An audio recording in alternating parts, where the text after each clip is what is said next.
Hi everyone, good morning. It's me, Inday Rona once again. A day with me with my piglets. So today is 45 days na aking mga alaga. So nandito na naman tayo ngayon magpapakain at titingnan yung mga 45 days since birth ng mga alaga namin mga piglets. So winalay na namin yung 6 dito sa kabila, tapos 5 sa kabila, tapos yung inahin sa kabila. So, dumami yung aking gagawin, dumami yung aking tatrabahuin. So, let's see yung mga piglets na winalay namin kasi nandito sila at gutom na sila at sila ay kakain. So, ito pala yung kulungan namin dati. Actually, 4 na naging kulungan tapos pinarenovate namin ito kaya naging dugtong at pwede na kasya na dito yung 8 o either 6 ganon, kaya 6 yung nilagay namin sa side na to.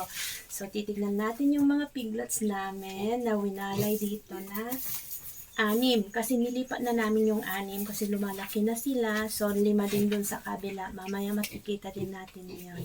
Let's go! Ito yung 6 na linipat namin. Ayan, maamo sila. Andito na sila sa akin.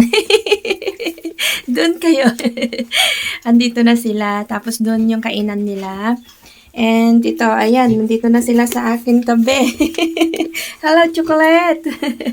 Andun yung isa. Dinagyan pa rin namin sila ng ilaw. Tapos mga dayami na higaan nila kasi malamig sa madaling araw. So, ito, nandito na sila. Oh, ayan.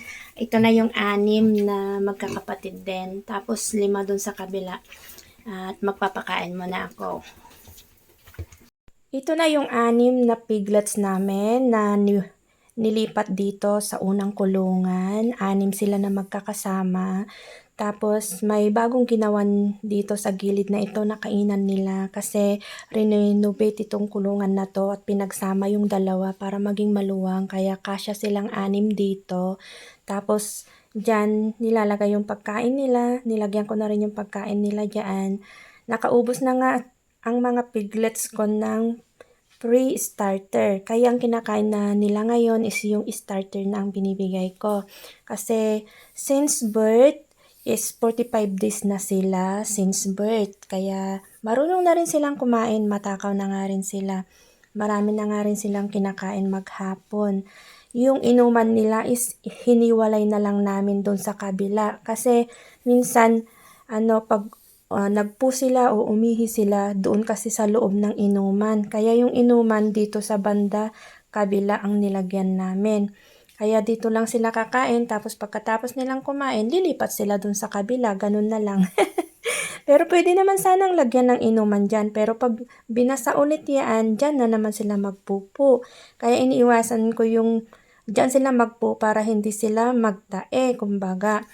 Kaya doon na lang sa kabila pinapainom.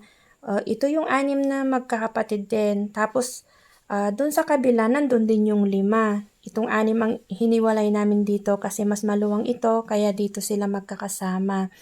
So, thankful din ako dahil healthy naman sila na lumalaki. Awa ng Diyos.